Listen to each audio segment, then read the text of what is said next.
وہ لکھتے ہیں نا، وہ کہ اس در کا ہوا خلق خدا اس کی ہوئی، وہ کہ اس در سے پھرا اللہ خود سے پھر گیا۔ میرے پیارے اسلام بھائیو، اس حدیث پاک میں ہمارے لیے بہت سارے سبق ہیں۔ مثلا اس حدیث پاک سے معلوم ہوا کہ مسجد میں دینی حلقے، محافل یا اجتماع سجانا مستحب یعنی ثواب کا کام ہے۔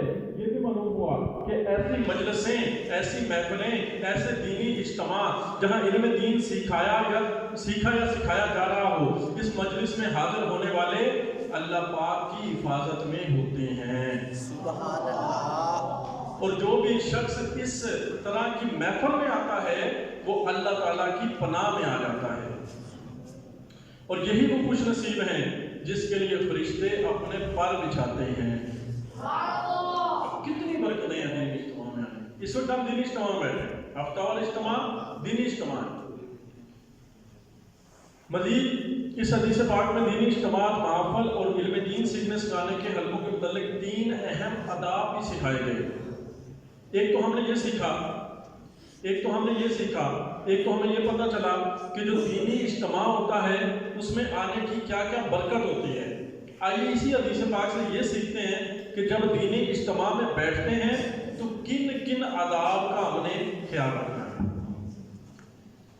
میرے پیارے اسلامی بھائیوں، جب بھی دینی اجتماع، محفل یا علم دین سیکھنے سکھانے کے حلقے میں حاضری ہو تو یہ کوشش کرنی چاہیے کہ جتنا ممکن ہو بیان کرنے والے مبلغ کے قریب ہو کر بیٹھیں، تاکہ اس کی بات آسانی سے اور پوری توجہ سے سن کر سمجھی جا سکے۔ اور اگر اجتماع گاہ میں، محفل میں، دینی حلقے میں جگہ خالی ہو تو اسے پر کر لینا چاہیے۔ آپ پیچھے سے آئے ہیں، کچھ اسلام بھائی جگہ چھوڑ کے پیچھے بیٹھے ہوئے ہیں، تو آپ کوشش کریں وہ جگہ فل کریں، وہ جگہ پر کریں۔ دیکھیے میرے آقا صلی اللہ تعالیٰ علیہ وسلم کی محفل نور میں آنے والے ایک صحابی نے جب دیکھا کہ فلاں جگہ خالی ہے تو وہ وہاں جا کر بیٹھے، اور ان کے متعلق آقا علیہ السلام نے کیا فرمایا؟ ابا الی اللہ فآواہ اللہ، یعنی اللہ پاک کے حضور پناہ چاہی، اس نے اللہ پاک کے حضور پناہ چاہی، اللہ پاک نے اسے پناہ عطا فرما دی۔ یعنی جو قریب ہوا تو آقا علیہ السلام کو کس قدر پسند آیا کہ آقا علیہ السلام نے فرمایا کہ اس نے اللہ کی پناہ چاہیے تو اللہ پاک نے اسے پناہ عطا فرما دی۔ میرے پیارے اسلام بھائیوں، ہمیں بھی چاہیے کہ جب دینی اجتماع میں آئیں، محافل میں آئیں، علم دین کے حلقوں میں حاضری ہو تو بکھر کر نہ بیٹھیں، بلکہ جہاں جگہ خالی ہو اٹھ کر، چل کر، آگے بڑھ کر اس جگہ کو پر کریں، اگر ہم پر کر سکتے ہیں۔ بکھر کر بیٹھنے میں اندیشہ ہے کہ اس کی نحوست سے دل دور ہوں گے۔ مل کر قریب ہو کر بیٹھیں گے تو انشاءاللہ عز و جل اس کی برکتیں ملیں گی۔ جو علم دین کی باتیں ہو رہی ہوں گی انشاءاللہ سمجھنے میں اور سننے میں بھی آسانی ہوگی۔ ایک ادب یہ ہے کہ ہم نے بکھر کر دور نہیں بیٹھنا، اور جو دوسرا ادب ہمیں پتہ چلا اس حدیث پاک سے وہ یہ ہے کہ دینی اجتماع یا محفل وغیرہ میں جب ہم پہنچیں، اگر اس وقت آگے جگہ نہ ہو، اسٹیج کے قریب آنے کی جگہ نہ ہو، تو یہ حرص ہمارے اندر نہیں ہونی چاہیے کہ میں نے اسٹیج کے پاس بیٹھنا ہے، یہ شوق، یہ حرص، یہ نہیں ہونی چاہیے۔ اب اس حرص کے لالچ میں دوسروں کی گردنیں پھلانگے، جہاں جگہ دوسروں کی گردنیں پھلانگنے کے بجائے جہاں جگہ ملے وہاں بیٹھ جائیں۔ اگر گردنیں پھلانگیں گے، دھکے دے کے آگے بڑھنے کی کوشش کریں گے تو اس سے ایک تو مسلمانوں کی تکلیف ہوگی، اور دوسرے نمبر پر اجتماع یا محفل کا ماحول بھی خراب ہوگا۔ اس لیے جہاں جگہ ملے آرام سے وہیں بیٹھ جائیں۔ وہ صحابی دیکھیے، صحابی رضی اللہ تعالیٰ عنہ جنہیں محفل مصطفیٰ صلی اللہ تعالیٰ علیہ وسلم میں جگہ آگے نہ ملی تو وہ حیا کرتے ہوئے پیچھے ہی بیٹھ گئے، گردنیں پھیلانی، لوگوں کو دھکے نہیں دیے کہ میں نے آگے جانا نہیں، جہاں جگہ ملی وہاں پر بیٹھ گئے۔ تو اس پر آقا علیہ السلام نے کیا فرمایا؟ استحیا فاستحیا اللہ منہ، اس نے حیا کی تو اللہ نے اس سے حیا فرمائی، یعنی اس پر رحمت فرمائی اور اسے معاف فرما دیا۔ دو ادب سیکھ لیے ہم نے۔ ایک ادب کیا ہے کہ آگے جب بیٹھنا ہے نا، آگے جگہ خالی ہے تو خالی جگہ چھوڑ کے نہیں بیٹھنا، قریب ہو کے بیٹھنا ہے تاکہ بیچ میں گیپ نہ آئے، دور دور ہو کے نہیں بیٹھنا، بکھر کر نہیں بیٹھنا، قریب قریب ہو کر بیٹھنا ہے۔ اور جو دوسرا ادب ہم نے سیکھا وہ یہ ہے کہ ہم اگر لیٹ آتے ہیں اور دیکھتے ہیں کہ آگے جگہ خالی ہے تو گردنیں نہیں پھیلانی، لوگوں کو دھکے نہیں دینے، لوگوں کو تکلیف نہیں دینی، بلکہ جہاں جگہ مل رہی ہے وہاں بیٹھنا ہے۔ جو ہمیں اس حدیث پاک سے پتہ چلتا ہے وہ یہ ہے کہ پیارے اسلام بھائیوں، مصطفیٰ جان رحمت صلی اللہ تعالیٰ علیہ وسلم کی محفل کرم کے قریب سے گزرنے والے 3 شخص تھے۔ ہم نے حدیث پاک میں ابھی سنا کہ 3 شخص تھے، 2 بارگاہ رسالت میں 2 بیٹھ گئے، ایک شخص جو کہ شاید منافق تھا، بغیر کسی مجبوری کے، کوئی مجبوری نہیں تھی، کوئی مسئلہ نہیں تھا، کوئی پرابلم نہیں تھا، اس کے باوجود اس نے بارگاہ رسالت میں، محفل کرم میں، علم دین سیکھنے سکھانے کی محفل میں بیٹھنا گوارا نہیں کیا۔ استغفر اللہ۔ جو اسلام پہ لیٹ آئے ہیں، ہم نے پہلے حدیث پاک سنی ہے کہ 3 شخص تھے، ایک آگے چلا گیا، 2 بیٹھ گئے آقا علیہ السلام کی اس محفل میں۔ اب وہ تیسرے شخص کا ذکر ہو رہا ہے، کوئی مجبوری نہیں، کوئی مسئلہ نہیں، کوئی پریشانی نہیں، کوئی پرابلم نہیں، لیکن وہ محفل میں نہیں بیٹھا، آگے چلا گیا۔ تو اس کے بارے میں آقا علیہ السلام نے کیا فرمایا؟ اعرض فاعرض اللہ عنہ، اس نے منہ موڑا تو اللہ پاک نے بھی اس سے اعراض فرما لیا۔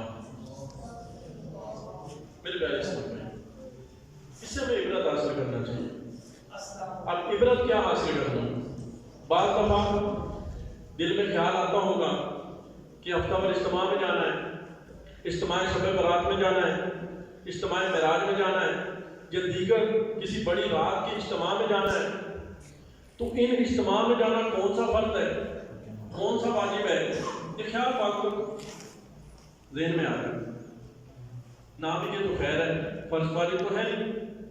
میرے پیارے اسلام کو یہ ایک شیطانی بار ہے، یاد رکھیے یہاں پر 2 چیزیں ہیں، ایک کسی عمل کی سیویرٹی، یعنی وہ گناہ ہے، وہ حرام ہے، وہ کس قدر سنگین ہے، اور ایک عمل کی نحوست۔ 2 چیزیں، عمل کی سیویرٹی کہ وہ گناہ ہے، حرام ہے، وہ کتنا سنگین ہے، اور دوسرا اس عمل کی نحوست۔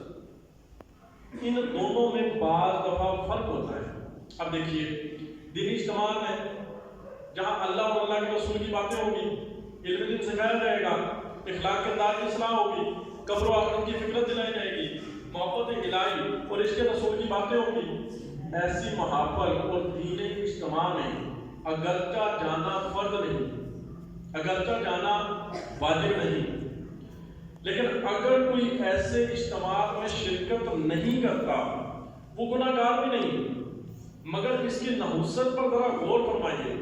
وہ شخص جو پیارے آقا صلی اللہ تعالیٰ علیہ وسلم کی محفل مبارک میں بلا عذر بغیر کسی مسئلے پرابلم کے شریک نہیں ہوا، منہ پھیر کر چلا گیا، تو آقا علیہ السلام نے فرمایا اعرض فاعرض اللہ عنہ، اس نے منہ موڑا تو اللہ پاک نے بھی اس سے اعراض فرما لیا۔ یہ ہے دینی اجتماع سے منہ موڑنے کی نحوست۔ علامہ بدر الدین علیہ رحمہ فرماتے ہیں اس سے معلوم ہوا جو عالم دین کی خدمت میں حاضری سے اعراض کرتا ہے، یعنی کم آتا ہے، تو اللہ پاک اس سے اعراض فرما لیتا ہے۔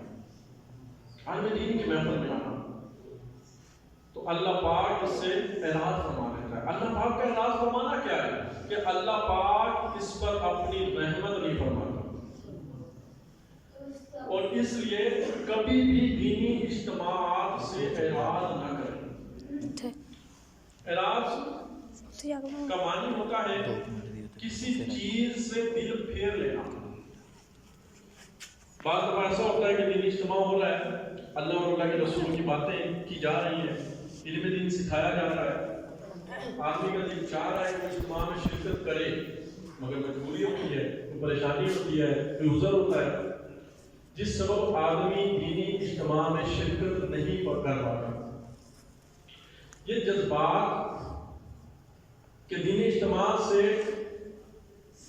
میں شرکت کرنا چاہتا تھا, یہ وہ چیز ہے, یہ جذبہ ہے کہ میں نے دینی اجتماع میں شرکت کرنی ہے, کوئی مجبوری, کوئی مسئلہ, کوئی پریشانی بن گئی, شرکت نہیں کرتا ہے, یہ اور بات ہے. لیکن دینی اجتماع سے دل ہی پھیر لینا یہ الگ چیز ہے. حالانکہ دل پھیرنے کی کچھ شرعی وجہ بھی موجود نہ ہو, یہ خطرناک بات ہے.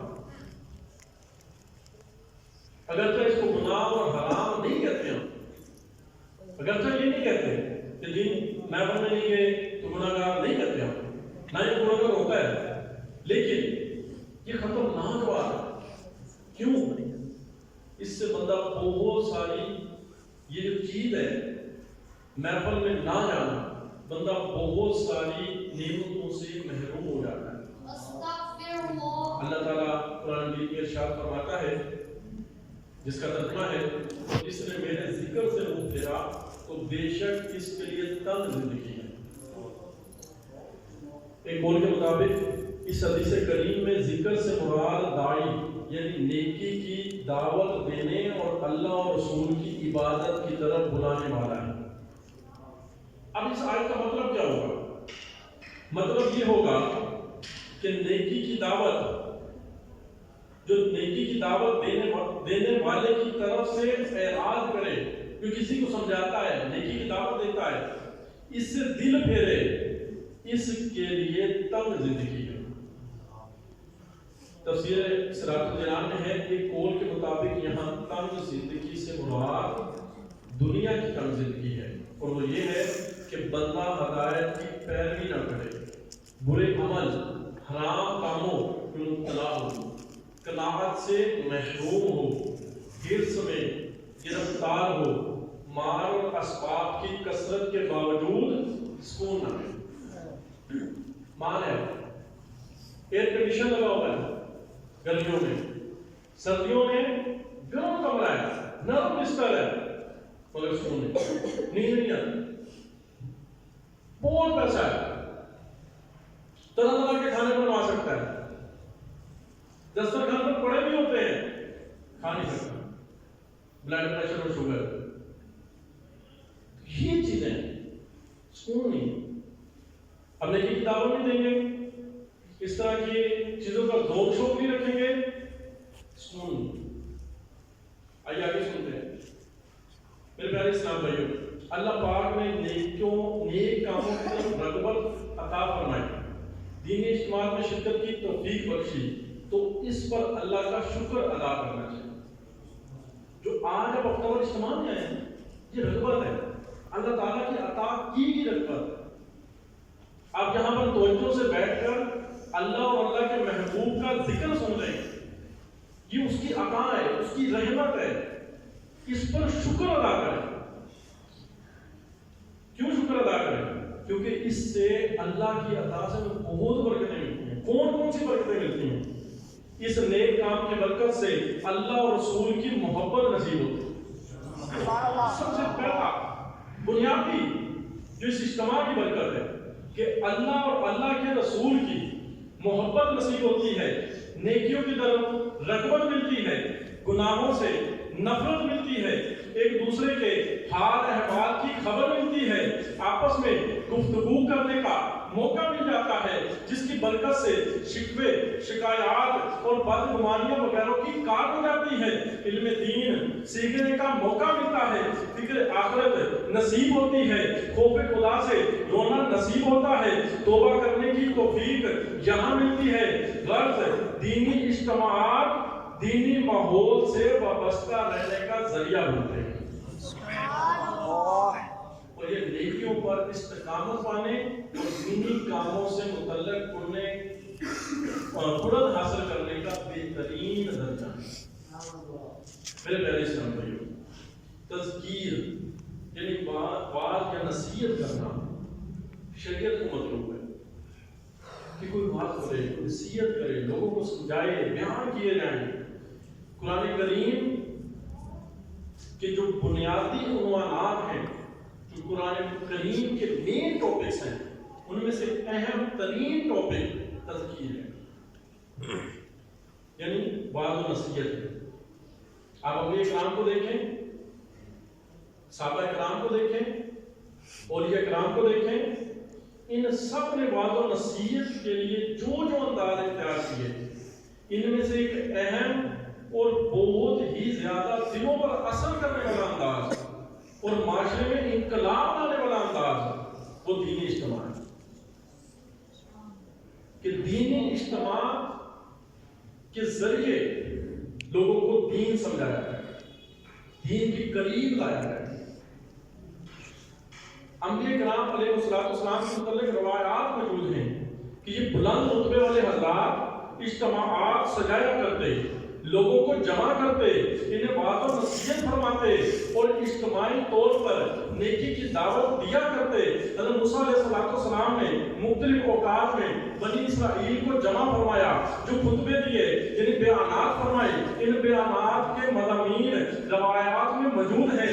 حضرت زکریا علیہ السلام کو دیکھیں، انہوں لوگوں کے اجتماعات کیے، ان کو بات کی، ان کو نصیحت کی۔ حضرت سلیمان علیہ السلام کو دیکھیں، انہوں نے اجتماعات سجائے۔ حضرت داؤد علیہ السلام کے متعلق دیکھیں، بلکہ ان کے متعلق تو یہاں تک روایات آتی ہیں کہ وہ اجتماعات کرتے، پھر خوف خدا میں ایسے روتے، اس قدر روتے کہ پورے اجتماع پر دقت طاری ہو جاتی۔ آپ کے اجتماع میں خوف خدا کے غلبے سے کچھ لوگوں کی روح پرواز کر جاتی، ایسا پرتاثیر اجتماع ہوتا۔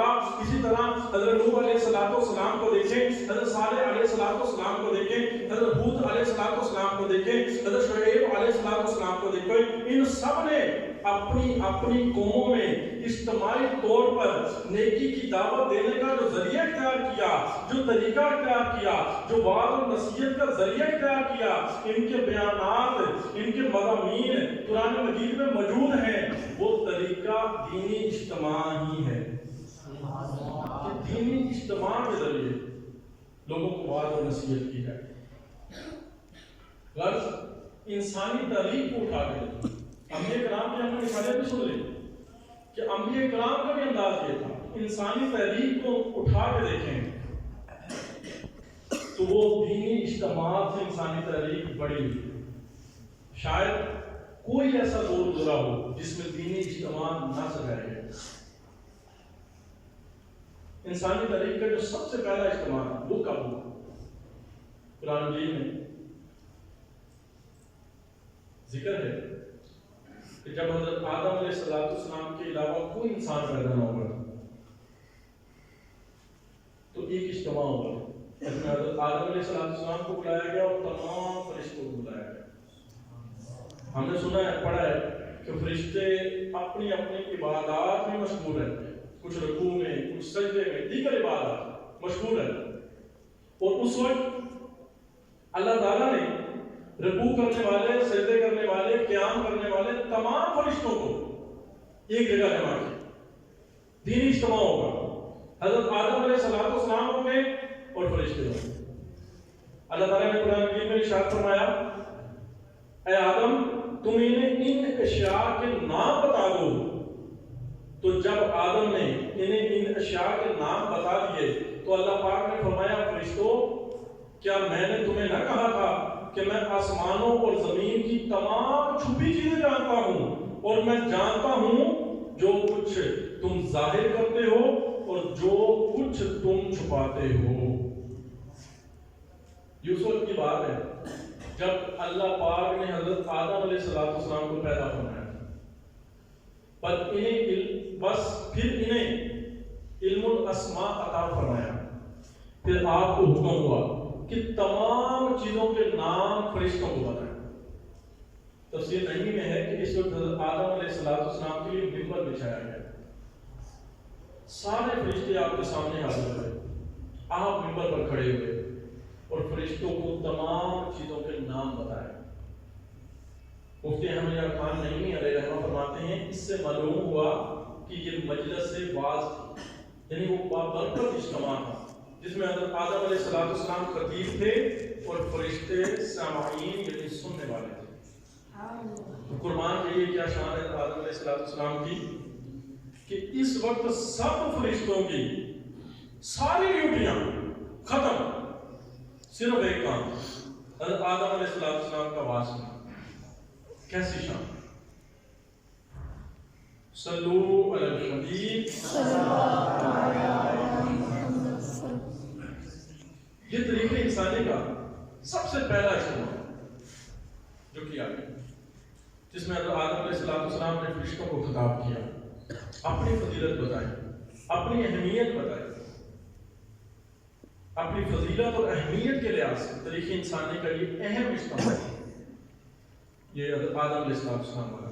اور ایک اور جو اہم اجتماع جو تاریخ انسانی میں بہت زیادہ ورتھ اور ویلیو رکھتا ہے وہ خطبہ حجۃ الوداع ہے، جب آقا علیہ السلام نے اپنے صحابہ کرام میں حج کے موقع پر خطبہ عطا فرمایا۔ اس میں خطیب ہمارے آقا علیہ السلام اور اس خطاب کے سامعین صحابہ کرام علیہ رضوان۔ اور ایک انٹرسٹنگ اور دلچسپ بات وہ یہ ہے کہ جب خطبہ حجۃ الوداع دیا گیا تو روایات میں لکھا ہے کہ صحابہ کرام کے علاوہ اس میں حضرت موسیٰ علیہ السلام بھی موجود تھے، حضرت خضر علیہ السلام بھی موجود تھے، اور حضرت الیاس علیہ السلام بھی تشریف لائے ہوئے۔ تو ایسا اجتماع یہ طریقہ انسانی کا وہ اہم ترین اجتماع ہے کہ جس میں رسول اکرم صلی اللہ تعالی علیہ وسلم نے خطبہ الوداع ارشاد فرمایا۔ یہ وہ عظیم الشان خطاب ہے کہ ایسا خطبہ انسانی تاریخ میں نہ اس سے پہلے کبھی دیا گیا نہ اس سے بعد کبھی دیا جائے گا۔ غرض کے دینی اجتماع سجانا، اس انداز سے بات و نصیحت کرنا، لوگوں کو دین کی باتیں بتانا، فکر آخرت دلانا، خوف خدا دلانا، قبر و حشر اور دیگر اسلامی موضوعات پر بیانات کرنا، مل جل کر اجتماع سجا کر ذکر اللہ کرنا، دعائیں مانگنا ہر دور میں اہل ایمان کا معمول رہا ہے۔ اور یہ سب کچھ کرنا یہ ایک بہترین عبادت ہے۔ احادیث میں اس طرح محفل سجانے، اس طرح اجتماع کرنے، اس کی بہت فضائل لکھی ہے۔ رحمت عالم نور مجسم صلی اللہ تعالی علیہ وسلم کا فرمان نشان ہے قیامت کے دن کچھ ایسے لوگ ہوں گے جو نہ نبی ہوں گے نہ شہید ہوں گے، مگر ان کے چہروں کا نور دیکھ کر دیکھنے والوں کی نگاہیں حیران ہوں گی کہ اس قدر روشن چہرے انبیاء کرام شہداء ان کے مقام اور قرب الہی کو دیکھ کر خوش ہوں گے۔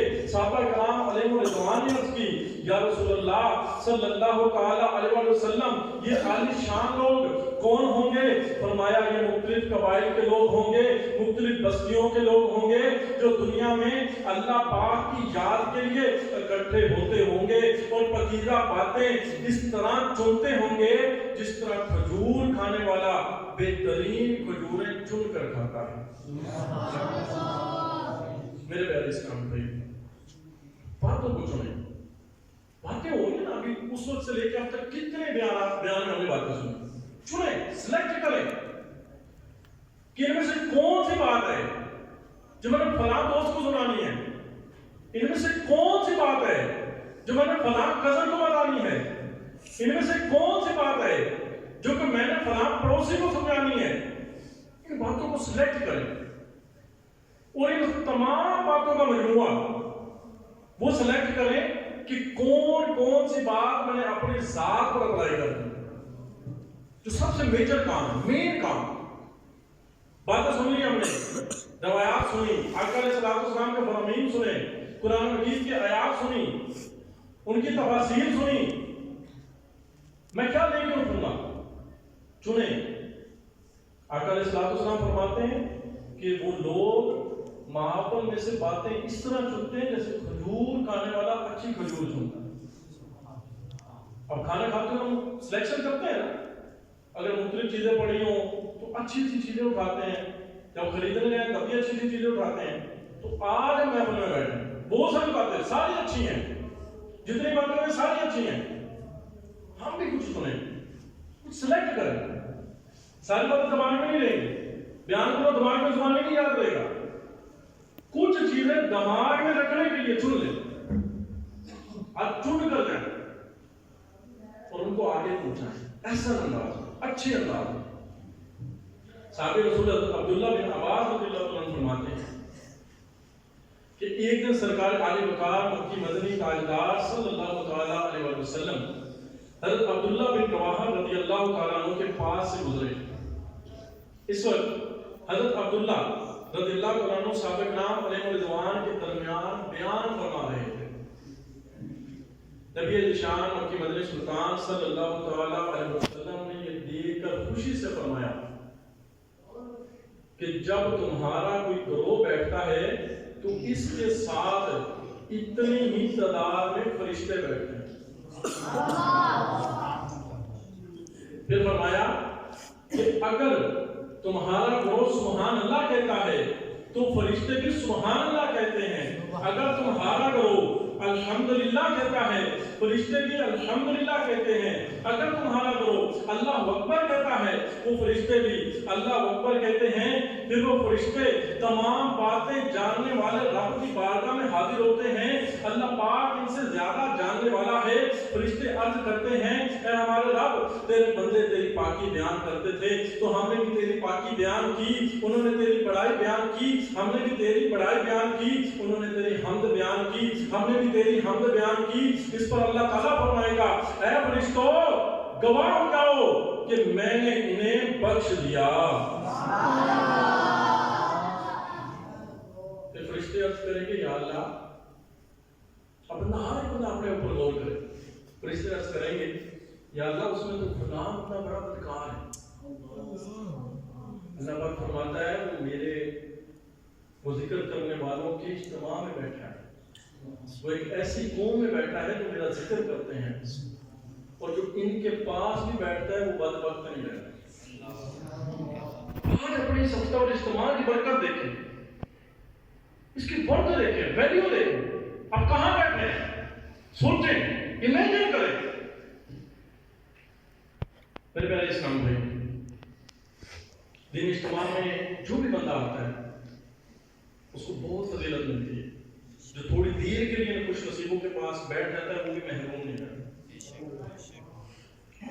خیال رہے اللہ حق اللہ، یہ ساری چیزیں ذکر کرنا ہے اور اس کے ساتھ ساتھ تلاوت قرآن کرنا، حمد و ثنا کرنا، مناجات کرنا، دعا کرنا، درود و سلام پڑھنا، نعت پڑھنا، منقبت، خطبہ، درس، سنت بھرا بیان وغیرہ، یہ ساری چیزیں ذکر اللہ میں شامل ہیں. لہذا دعوت اسلامی کے سنتوں بھرے اجتماعات میں بھی یہ ذکر کے حلقے لگتے ہیں کیونکہ ساری چیزیں شامل ہیں. ابھی سنت بھرا بیان ہو رہا ہے، آپ لوگ سن رہے ہیں، یہ ذکر اللہ کی قسم ہے، آپ ذکر اللہ کر رہے ہیں. ہمیں دینی اجتماعات یعنی ہفتہ وار سنت بھرا اجتماع ہو گیا، شب برات ہو گیا، شب معراج ہو گیا، شب قدر، جو بھی اجتماع ہوگا اس میں شرکت کرنی چاہیے. اور اس کی بہت ساری برکتیں، اور یہ برکتیں ایسی ہیں، ایک تو وہ برکتیں ہیں جو ہم نے قرآن مجید احادیث میں سنی ہیں لیکن آج سائنس کی اطراف کرتی ہے.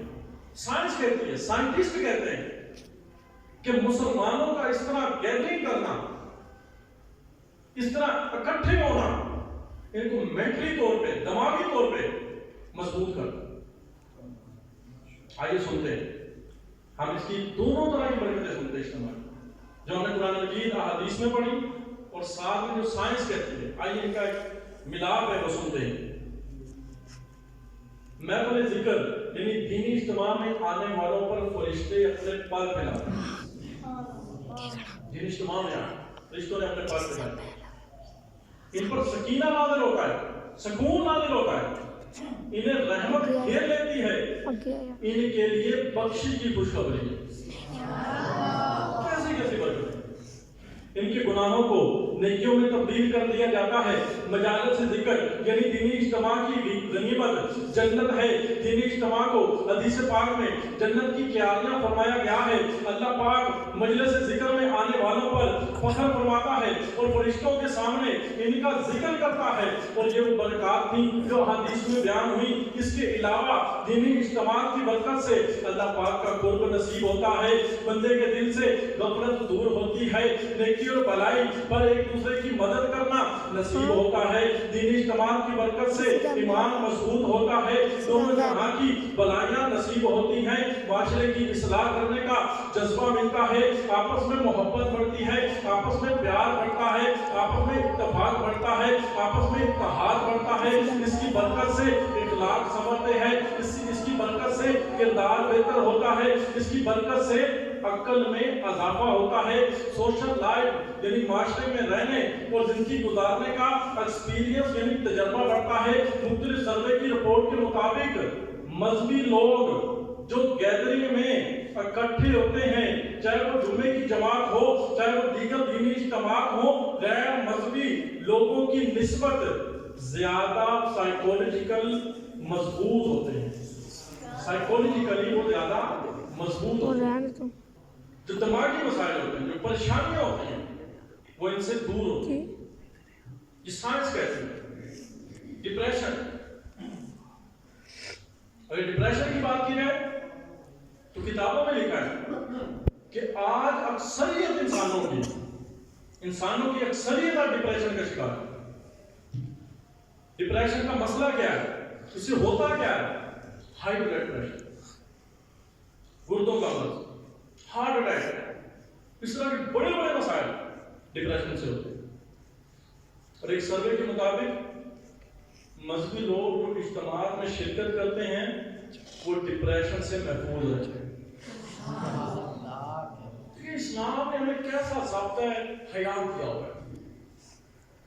آپ کو دنیاوی فائدے ملتے ہیں، دینی فائدے ملتے ہیں۔ جو کام دین اسلام کا کرنا ہے، جو اچھا کام دین اسلام کا کرنا ہے، آپ کو دنیاوی فائدے بھی ملیں گے، دینی فائدے بھی ملیں گے۔ کیونکہ یہ لوگ دوسروں کے دکھ درد سے واقف ہوتے ہیں، لہذا ان میں نیکی، بلائی، خیر خواہی، خدمت خلق وغیرہ کے جذبات زیادہ ہوتے ہیں۔ آگے لکھا ہے اس وقت دنیا کا ایک بڑا مسئلہ خودکشی ہے۔ سوسائڈ، اپنے آپ کو مار دیتے ہیں۔ کیسا کام ہے؟ اپنے آپ کو مار دیا۔ اور افسوس کی بات ہے کہ دنیا میں خودکشی کے واقعات بڑھتے جا رہے ہیں، روز بروز کوئی نہ کوئی واقعہ سن لیتے ہیں، کوئی نہ کوئی اخبار میں دیکھ لیتے ہیں، کسی نہ کسی جگہ پہ ہمیں اس کا واقعہ مل جاتا ہے۔ اور سائنس کہتی ہے کہ اس جرم کی روک تھام کا ایک اہم ذریعہ دینی اجتماع۔ اصل میں جو اپنی زندگی سے مایوس ہو جاتا ہے وہ خودکشی کرتا ہے، جس کو لگتا ہے کہ زندگی میں کچھ نہیں رہا، میرے لیے سب دروازے بند ہو گئے، میری تمام راہیں بند ہو گئی، وہ خودکشی کا راستہ اختیار کرتا ہے۔ جب دینی اجتماع ہوتا ہے تو اس کی برکت سے سوچ کھلتی ہے۔ جب دینی اجتماع میں آتا ہے تو زندگی کی نئی سے نئی راہیں سامنے آتی ہیں۔ جب دینی اجتماع میں آتا ہے تو زندگی کو ایک مقصد مل جاتا ہے۔ جب دینی اجتماع میں آتا ہے اچھے باکردار لوگوں کے ساتھ ملنے جلنے کی برکت سے دل کا بوجھ ہلکا ہونے لگتا ہے۔ جب دینی اجتماع میں آتا ہے تو غموں اور پریشانیوں کا مقابلہ کرنے میں مدد ملتی ہے۔ وہ شخص جو زندگی سے مایوس ہو چکا ہوتا ہے اسے زندگی گزارنے کی نئی امنگ، جذبہ اور شوق مل جاتا ہے۔ میرے پیارے سامعین، دینی اجتماع کی ہم جتنی بات کریں اتنی کم۔ بہت فضائل ہیں، بہت برکات ہیں۔ اب ہم نے دیکھنا ہے کہ ہم اس میں سے کتنا حصہ لینے میں کامیاب ہوتے ہیں۔ اجتماع کے شروع میں ہم نے سنا کہ 14 دسمبر سے لے کے 14 جنوری تک امیر اہل سنت نے اعلان فرمایا ہے کہ انشاءاللہ ماہ ہفتہ وار اجتماع منائیں گے۔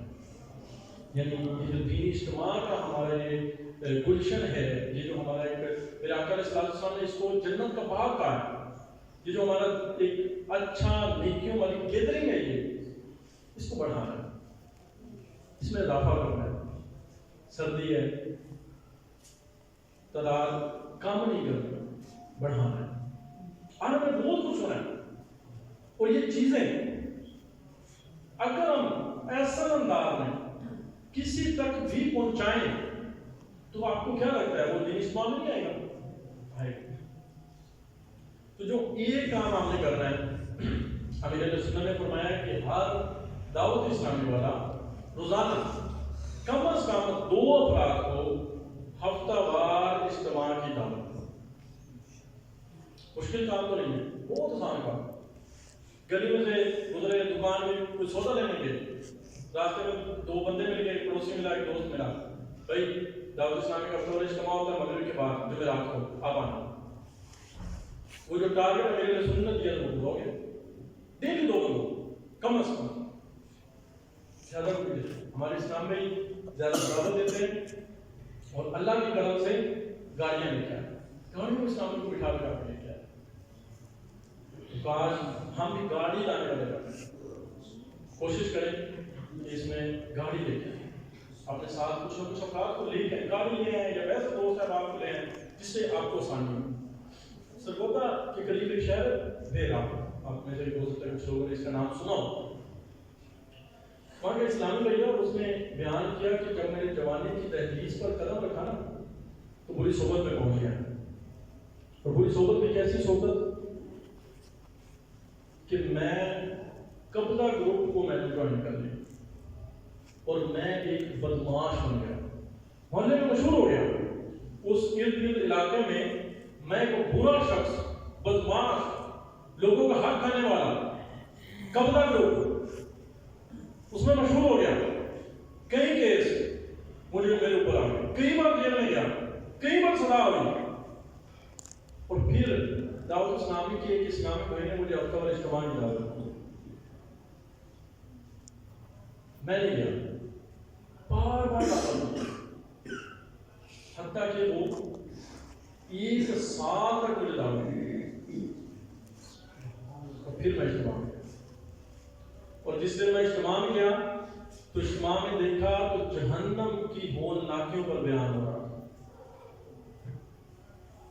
تو جہنم کی ہولناکیاں سنی، جیسے جیسے میں جہنم کے عذابات کو سنتا گیا میرا دل اندر سے بدلتا گیا، میں لوگوں کے حق کھانا مجھے یاد کرتا گیا، لوگوں کو گالیاں دینا مجھے یاد رکھتا گیا، لوگوں کو تنگ کرنا مجھے یاد رکھتا گیا، اور پھر جہنم کے عذابات کو جب یاد کیا، اور جب دونوں چیزوں کو کمپیئر کیا کہ اگر کسی ایک بندے کا دل دکھانے کی وجہ سے، کسی ایک بندے کا حق قبض کرنے کی وجہ سے اگر مجھے جہنم کی سزا مل گئی، میں کس طرح اس کو برداشت کروں؟ اس چیز نے میری زندگی کو بدل دیا۔ تو کل تک جو بدماش مشہور تھا، آج وہ وہاں پر نماز کی دعوت دینے والا اسلامی بھائی ہے۔ سبحان اللہ، کیا بات ہے۔ تو اجتماع کی دعوت آپ کو جس سے پیار ہے نا، اپنے دوست سے، بھائی سے، اس کو اجتماع میں لے۔ آپ نماز پڑھتے ہیں 5 ٹائم، آپ چاہتے ہیں فلاں بھی نماز پڑھے، اس کو اجتماع میں لے۔ آپ نے داڑھی رکھی ہے، آپ نے امامت سجایا ہے، دعوت اسلامی کے ماحول سے منسلک ہے، سنتوں پر عمل کرنے کا جذبہ نصیب ہوا ہے، آپ چاہتے ہیں میرا فلاں کزن، میرا فلاں دوست، میرا بھائی، میرے والد صاحب، ان کو بھی ساری چیزیں نصیب ہو، ان سب کو پیار محبت سے دعوت اسلامی کے اجتماع میں انشاءاللہ اللہ تعالیٰ نے چاہا تو یہ سب نصیب ہو انشاءاللہ۔ صلو علی الحبیب صلی اللہ تعالی علی محمد۔ اسلام بھائیو، دعوت اسلامی کے ہفتہ وار اجتماع میں درود پاک پڑھائے جاتے ہیں۔ آئیے دعوت اسلامی کے ہفتہ وار اجتماع میں پڑھے جانے والے 6 درود پاک اور جو دعائیں انشاءاللہ پڑھ لیتے ہیں۔ بزرگوں نے فرمایا جو شخص ہر شب جمعہ یہ درود شریف پابندی سے کم از کم 1 مرتبہ پڑھے گا، موت کے وقت سرکار مدینہ صلی اللہ تعالی علیہ وسلم کی زیارت کرے گا۔ سبحان اللہ۔ قبر میں داخل ہوتے وقت بھی یہاں تک وہ دیکھے گا کہ سرکار مدینہ صلی اللہ تعالی علیہ وآلہ وسلم اسے قبر میں اپنے رحمت بڑے ہاتھوں سے اتار رہے ہیں۔ سبحان اللہ۔ اللهم اللهم صل وسلم صل وسلم وبارك على وبارك على سيدنا سيدنا محمد محمد النبي الأمي الحبيب العالي القدر العظيم الجاه وعلى آله وصحبه وسلم. انس رضی اللہ عنہ سے روایت ہے کہ خالد المدینہ صلی اللہ علیہ وسلم نے فرمایا جو شخص یہ درود پاک پڑھے اگر کھڑا تھا تو بیٹھنے سے پہلے اور اگر بیٹھا تھا کھڑے ہونے سے پہلے اس کے تمام گناہ معاف کر دیے جائیں گے. سبحان اللہ. اللہم اللہم صلی علی سیدنا ومولانا محمد وعلى آلہ وسلم. جو یہ درود پاک پڑھتا ہے اس پر رحمت کے 70 دروازے کھول دیے جاتے ہیں. سبحان اللہ. صلی اللہ علی محمد.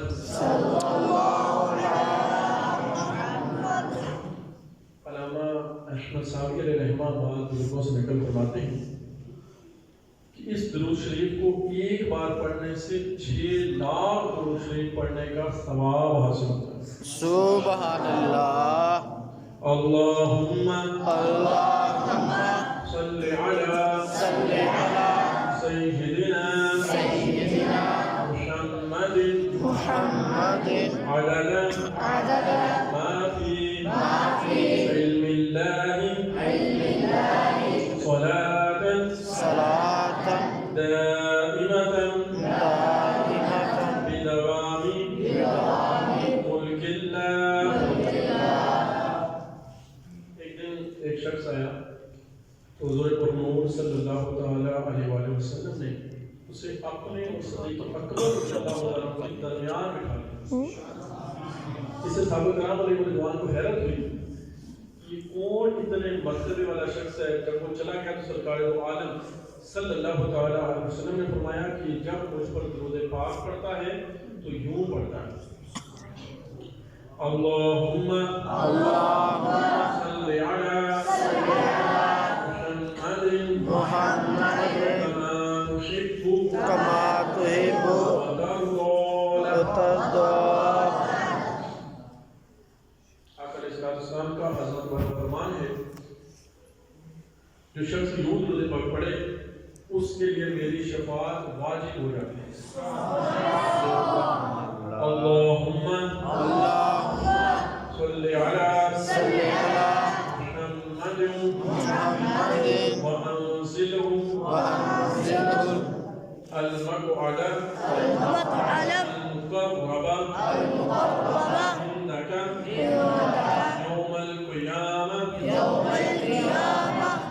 ابن عباس رضی اللہ عنہ سے روایت ہے کہ سرکار مدینہ صلی اللہ علیہ وسلم نے فرمایا اس کو پڑھنے والے کے لیے 70 فرشتے 1000 دن تک نیکیاں دیں. جزا اللہ عنا محمدا ما هو اہلہ.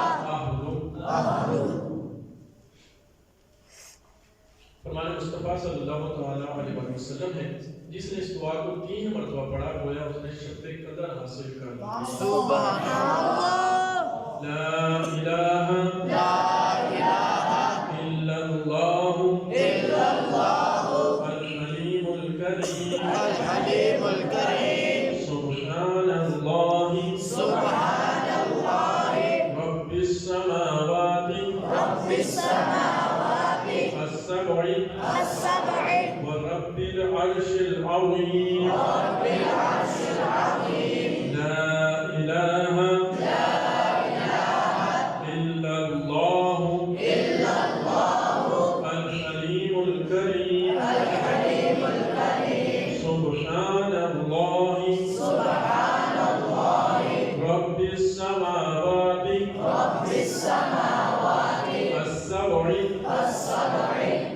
ورب العرش العظيم لا إله إلا الله الحليم الكريم الحليم الكريم سبحان الله سبحان الله رب السماوات السبع ورب العرش العظيم صلوا على الحبيب میرے پیارے اسلام بھائیوں، دینی کتابیں پڑھنا اور رسائل پڑھنا بہت ضروری ہے۔ اچھی اور دینی معلومات سے بھرپور کتابیں اور رسائل پڑھنے کی اگر عادت ہو تو اس سے نظر و فکر کی درستگی ہوتی ہے، حصول علم کا ایک یہ بہترین ذریعہ ہے۔ ایمان میں مضبوطی اور اضافے کا یہ چیز باعث بنتی ہے۔ ہر ہفتے امیر اہل سنت اور مدنی مذاکرہ میں کسی رسالے کو پڑھنے کی ترغیب دلاتے ہیں۔ آنے والے ہفتے میں مدنی مذاکرے میں اس رسالے امیر اہل سنت کے 113 ارشادات کا اعلان کیا جائے گا۔ سبحان اللہ۔ جو اسلامی آپ میں سے سوشل میڈیا یوز کرتے ہیں، واٹس ایپ، فیس بک، یہ وہ رضا الہی اور ثواب کے لیے سارا دوسروں کو شیئر کریں انشاءاللہ۔ ہر فیضان مدنی مذاکرہ فیضان مدنی مذاکرہ ہر ہفتے میرے سنت دعوت برکات عالیہ مدنی چینل پر لائیو ہفتہ اور مدنی مذاکرہ فرماتے ہیں۔ آنے والے ہفتے بھی مدنی چینل پر رات 8:30 پر یعنی 8:30 بجے ہفتہ وار مدنی مذاکرہ ہوگا، جس میں انشاءاللہ شیخ طریقت امیر اہل سنت بانی دعوت اسلامی حضرت علامہ مولانا محمد ریاست القادری نجوی دعوت برکات عالیہ سوالات کے جوابات عنایت فرمائیں گے۔ تمام اشکار رسول اس مندر داخلے میں خود بھی شرکت